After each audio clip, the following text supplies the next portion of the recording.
सम्मान, देशभक्ति और जीवन मूल्यों की शिक्षा भी दी जाती है। इस विद्यालय से शिक्षा प्राप्त विद्यार्थी आज विभिन्न क्षेत्रों में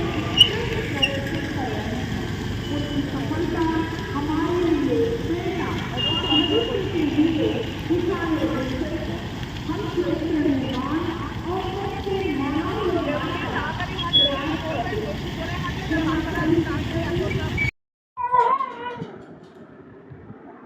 পারমাণবিক বোমা বিস্ফোরণে নিহতদের প্রতি শ্রদ্ধা নিবেদন করে বুধবার হিরোশিমা নাগাসাকি দিবস পালন করল দুর্গাপুর স্টিল টাউনশিপের প্রণবানন্দ বিদ্যা মন্দির।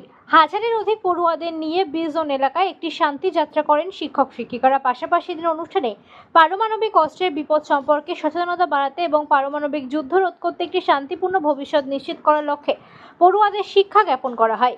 উল্লেখ্য, 6 আগস্ট হিরোশিমা দিবস পালিত হয়। 1945 সালে এই দিনে জাপানের হিরোশিমায় পারমাণবিক বোমা হামলা হয়েছিল। এই দিনটি পারমাণবিক যুদ্ধের ভয়াবহতা এবং শান্তি এবং পারমাণবিক নিষ্ক্রিয়করণের গুরুত্ব সম্পর্কে সচেতনতা বাড়াতে বিশ্বজুড়ে পালিত হয়। দ্বিতীয় বিশ্বযুদ্ধের পর মার্কিন যুক্তরাষ্ট্র জাপানের হিরোশিমা শহরে লিটন বয় নামের পারমাণবিক বোমা নিক্ষেপ করে। এই বোমা হামলায় তাৎক্ষণিকভাবেই বহু মানুষ নিহত হন এবং শহরটি ধ্বংসস্তূপে গিয়ে পরিণত হয়।